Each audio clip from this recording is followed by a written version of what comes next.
Hey everybody, and welcome to another episode of Rob's World of Boxing. Let's get it.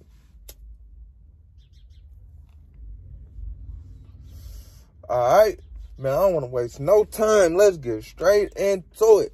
Oh my God. Do that little shit, man, whatever you gonna do, man. That little upset alert shit, man. It was a lot of upsets last night, man. It was crazy. Fucking up. But I ain't gonna waste no time, man. Let's get right into it, man. The first fight, man, Josh Taylor and Jack Catterall. It was going down, Brody. Fucking I didn't know who the fuck Jack Catterall was before this fight. I was like, man, who is this nigga going up finna fight Josh Taylor? Jack Catterall? Who? But now he Jack Catterall, man. Put some respect on his name, man. He won this fight, in my opinion, man. In my opinion, if they wasn't in Scotland and Josh Taylor hometown, man, he would have walked away with this one. Now, it was some home cooking going on last night. I didn't score the fight round by round, man, but Catterall was two-piecing Taylor up all night, man. Taylor's face was a mess after this fight. The referee though, the referee was awful in the fight, bro. He kept stopping them all night and telling both fighters, like, whatever. I don't know what the fuck he was telling, but he was pulling them together in the middle of a ring like a conference, bro, in the middle of a fight, bro. Their adrenaline is pumping. They, you know what I'm saying? They tunnel vision, they focus, bro, and then you keep breaking them like, hey. No, bro, they don't need that shit, blood. But he kept doing that. He did that shit. He did it at least 10 times in a fight. I'm like, bro. But yeah, he eventually deducted a point from Jack Catterall for, he say, excessive elbowing, but I didn't even see the elbows taking a huge part in the fight. Like I didn't really even see Jack throwing too many elbows, but nonetheless, he took a point for excessive elbows from Jack Catterall, and Taylor ended up winning the fight, but it was by a slim margin, and two judges had Taylor, one judge had Taylor winning by 1 point, 113 to 112, and another judge had Catterall winning by 1 point, 113, 112. So if he didn't get deducted that point, the fight could have been a draw, So I feel like it was a lot of home cooking, man. I feel like Catterall put his name on the map, bro, and I feel like Taylor, bro, that's not the Josh Taylor that I told in my previous video, that told the people that was one of the best fighters in the world, man. That's not the Josh Taylor that I'll vouch for, man. I don't know who the fuck that nigga was. He was an imposter last night. There was a lot of imposters last night, bro. But yeah, I don't know who that was, man. But like I said, I know who Jack Catterall is now, man. He did what he had to do, man. But I'm looking forward to seeing you fight in future, Jack. But nonetheless, Josh Taylor advances to 19-0. Jack Catterall, he drops to 26-1. But it was a good defeat, if it's a such thing. It's like an oxymoron, good defeat. But yeah, it was a good defeat. And Josh Taylor, man, keep Terrence Crawford name out your mouth, man. If you want to keep food in your kid's mouth, man, he will take food out your kid's mouth, man. Don't quit mentioning that, man, and any kind of fighting, any kind of anything. You know what I'm saying? Just get focused again and do your thing at 147. But yeah, good shit, fighters. All right, let's get into the Showtime card that took place last night between Jerwin Akins and Fernando Martinez. This was a amazing fight, man. It was going down.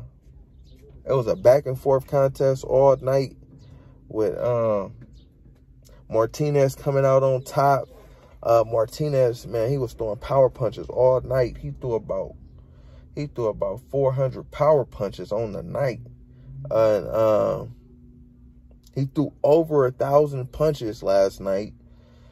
And he wasn't tired in the 12th round. He looked the same in the 12th as he did in the first, man. Ankis, man, he was doing good in the beginning of the fight too. He was landing some nice clean punches, but he just couldn't keep pace with Martinez, man. Martinez just seemed like he overwhelmed Ankis in the 8th. It seemed like well, I noticed that Ankis was getting clearly overwhelmed in the 7th, 8th round, really the 8th, and he was looking like he was wiltering and ready to give in any moment. And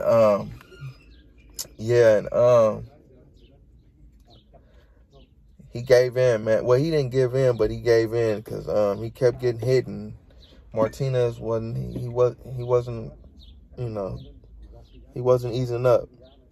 But yeah, Martinez told his dad he was gonna be champion before he died in 2016, and he kept that promise. He won on he won in a unanimous decision on all 3 judges' scorecards. One judge had it 118, 110. Another one had it 117 and 111, and another judge, well, 2 judges had it 118, 110, and another one had it 117, 111. All in favor for Fernando Martinez. Fernando Martinez's promoter is Marcos Maidana. He was a champion. Was he a champion? No, I don't think he was. He wasn't a champion at welterweight. He was just making a big name, a lot of noise at welterweight when he demolished Adrian Broner. Then he went up against Floyd Mayweather and lost clearly. But a lot of people said he gave Floyd his toughest fight. But now he's Fernando Martinez promoter. It's his first world champion as a promoter.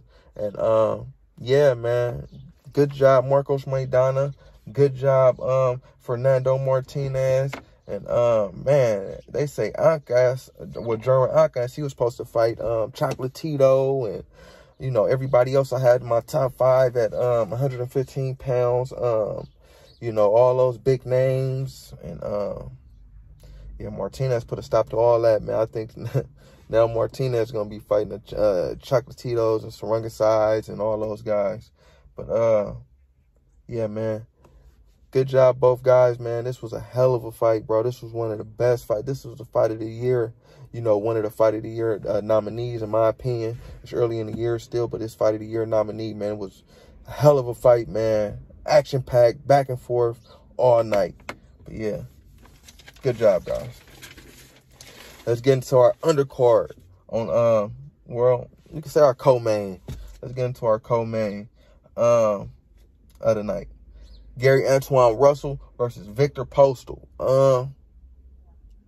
This was looking like it was gonna be an upset, if you could say an upset, because Victor Postal, he's a highly decorated, fighter. But everybody had. I know I had Gary Antoine Russell the favorite in the fight. I didn't look at the betting odds. I don't bet, but I didn't look at the betting odds. But yeah, he's 15-0 with 15. Well, he was 14-0 with 14 KOs, and yeah, man. So he was the favorite, man. But early on, man, early on, Antoine Russell came out strong. He came out with a lot of energy, looking like it was going to be a an easy night. In the first round, he was coming out. Victor looked at kind of out of it, as you would expect, because I don't know if I said that Victor Postal, his family, well, he's from the Ukraine, and his family, the Ukraine is, unless you've been under a rock, they're at war right now. And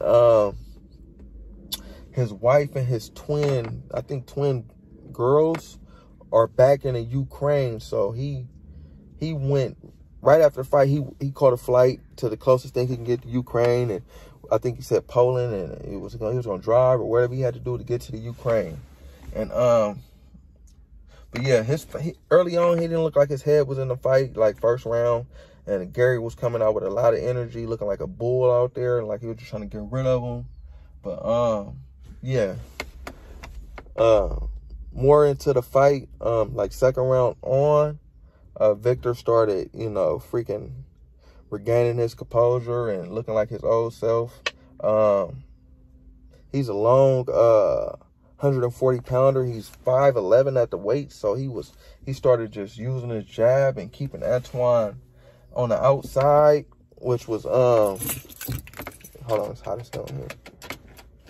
And keeping Antoine on the outside, which was making it difficult for Gary to get inside. And yeah, man, I felt like if Victor was gonna win the fight, that was his, you know, that's how he's gonna win the fight. He's gonna win it, you know, he's throwing straight punches, so he's gonna win it, jabbing and you know, hitting him with the 1-2 and staying on the outside. And yeah, man, for most of the fight, that's what the fight was.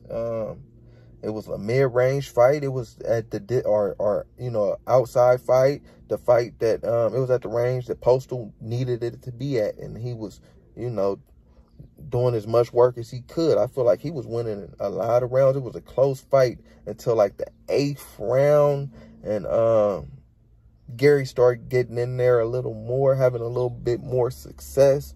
And yeah, man, after that, it was all downhill for Postal. Gary ended up, well, the referee ended up stopping the fight in a, which was like a premature stoppage, because he had fought the whole fight. He stopped the fight with like 23 seconds left in the fight. And I felt like he could have gave Victor the last 23 seconds, you know, he done fought the whole fight strong, you know. Man, let the man see if he can make it 23 seconds. If not, then it is what it is. But he stopped it with 23 seconds left, and, you know, gave Gary Antoine Russell that technical knockout in the 10th round. So Gary Antoine Russell, he advances to 15-0 with 15 KOs. He's perfect. Every KO on every fighter he's fought. He's a sensation at 140 right now. And Victor Postal, he drops to 31-4 after you know, after a resilient performance, after a heartfelt performance, you know, with his family, you know, in a war zone right now. And I mean, that was a hell of a performance for a guy, you know, who's going through what he's going through now, man. My prayers to Victor and his family. The sky's the limit for Gary Antoine Russell. But yeah, man, let's get into our main event. It was crazy. Oh my, OMG. Oh my God, it was crazy. Chris Colbert versus Hector Garcia, man. Oh my God. Chris Colbert. Chris B, Lil B, High Prime Time. I call him, I ain't calling him none of that. I said I'm gonna call him whatever. I ain't calling him none of that now. You ain't even getting no nickname, boy. And you ain't, boy, stop doing all that talking. You was talking about Shakur Stevenson. You're better than him. You a dog. He not a dog. Boy, you are not a dog, boy. You are if you a dog, you a chihuahua, boy. You was in there running like you didn't want to. Let me stop, man. Hey, let me get into the fight. I'm gonna get into the fight. But Chris, bro, maybe you needed to get humble, blood, because you was in the back dancing. I'm not even that kind of person. I'm the kind of person. I love what Floyd was doing. I love showmanship. I love all that. But man, you were just on some next level. Like, I don't know. Like, it looked good when you win it, but like when you losing, you look like AB, and that's exactly who you was looking like all night, man. But yeah, I ain't gonna waste no more time, man. Let's get into the fight, man. Man, I didn't score this fight round by round, man. I didn't have to. Sorry about that. Man, Cobra came out looking, I ain't even gonna say that word. That's my fault. Cobra came out looking crazy as hell, man. He came out like this in the first round. I'm like, why is he? In the first 2 rounds, he came out like that. Actually, I'm like, bro, why'd you standing in front of a puncher like this, bro? You got, what, 6 knockouts on your record? I don't forget what you had, but you ain't knocking out a lot of people, bro. And this guy, he's a heavy-handed puncher. He was like 15-0 with 10 KOs or some 14-0 with 10 KOs, bro.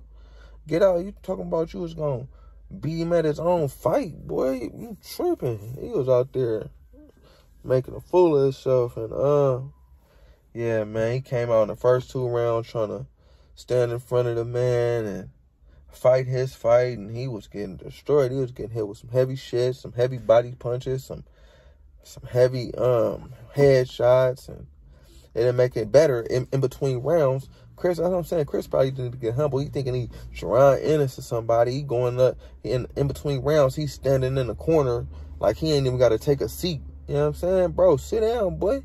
He over here standing on a, you know what I'm saying? Like he just too cool for school, man. Come on, bro. You look the part, but you ain't playing the part. Man, the whole fight, basically, man, Chris Colbert was just posing, man. And I was saying to myself in the fight, bro, like, what the fuck is you doing? You look like you AB out here, bro. Is you auditioning for a role as Adrian Broner in a movie he got going? I don't know. Because he is a smart businessman. He need to start using his business mind instead of his boxing mind. Boxing might be over for you, AB. But, you know what I'm saying? Start using your business mind. But, yeah, back to Colbert. But he looked like he was auditioning in a movie for Adrian Broner or something, man. He was just looking out there, looking cool and shit. He was looking like the coolest statue I know. He was fucking, man, looking like the flyest mannequin in the world. But, yeah, man, he ended up getting dropped in a 7th round from a left hook, man.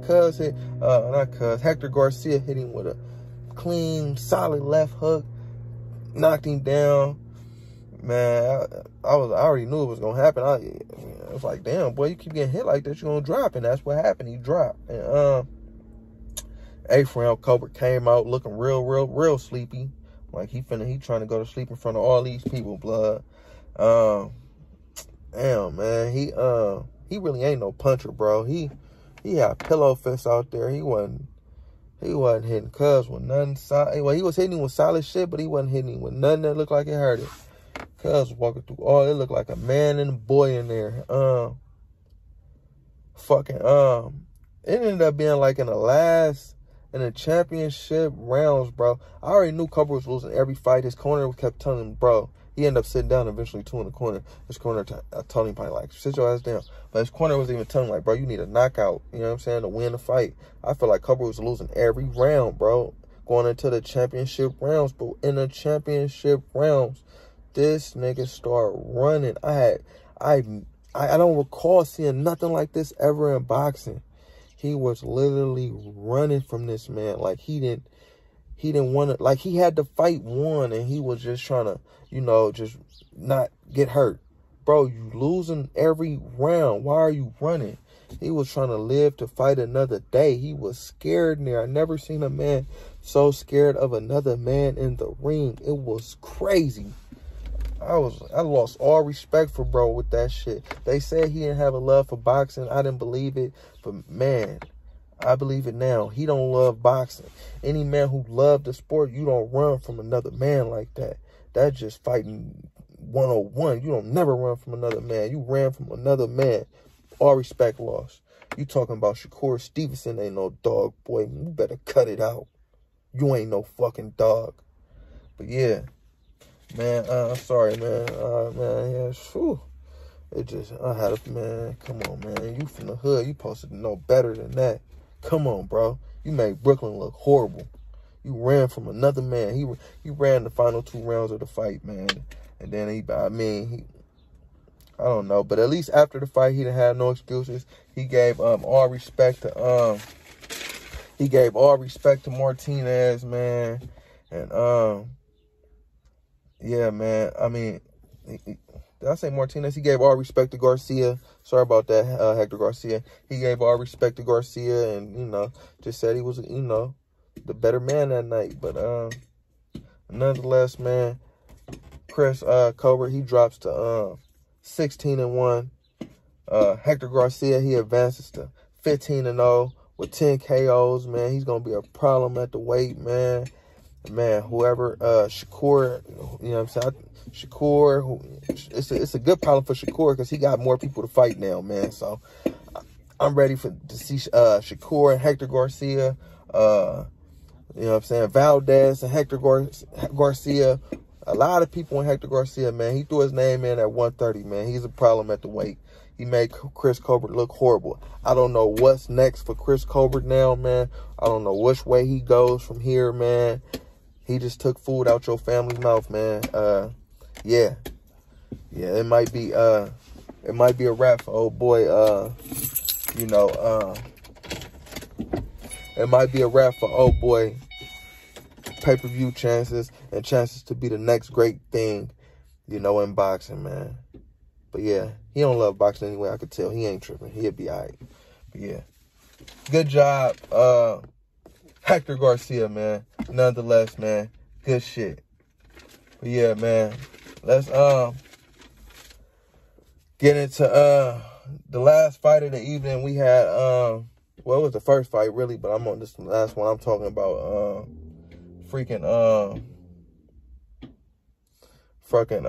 damn. The fight I was looking for, Andrew Tabiti and his guy, who he's supposed to fight, whoever he's supposed to fight. That didn't come on. Andrew Tabiti and Floyd Schofield. You know, they was on the card, Underground Broadway card, said some shit. But yeah, that was a myth. It never happened. But yeah, the fight that I want to talk about is Guillermo Rigondeaux versus Vincent Astrolabio. Astrolabio beat Rigondeaux, man. All judges had it 95-94 for Astrolabio on all three cards. Yeah, man, I don't know what's next for Guillermo Rigondeaux after this. I have never heard of Astrolabio before this fight. Astrolabio was 16-3. Now he's 17-3 after beating Guillermo Rigondeaux. He actually dropped Guillermo in this fight, man. Man, yeah, man. I feel like you should hang it up now. I'm not gonna get into the fight, but I feel like you need to hang it up now, Guillermo. Anytime you start losing a lower opposition who you normally wouldn't lose to, man, it might be that time, man. But yeah, man. As I said, well, good job, Vincent Astrolabio, whatever, man. He's 16-3, 17-3. I'm putting some respect on his name next time you get a win. Good job, Vincent, man. But yeah, man, damn, man, I wanted that Andrew Tabiti and that Floyd Schofield card to be real, man. That shit pissed me off, man. I've talked about it all in my you know what I'm saying, my other video, my previous video and shit. I'm thinking it's gonna be, man, I want to see Andrew get back in there, man. I don't even know who the fuck Floyd Schofield was, but he had a good looking record. I'm excited to see Andrew get back in there, man. Get back in there, Drew, man. But for everybody who did fight last night, man, great fights, man. Even if you lost, man, good effort, man. And even if you got robbed, Jack Catterall, good effort, man. And I'm looking out for you in the future, man. Lil B-Hop, man. I don't know which way you go from here. Gary Antoine Russell, it's only one way, man, up. Yeah, man. All our fighters, man, good job, man. Like, comment, subscribe, all that shit. Rob's World of Boxing, people. Yeah.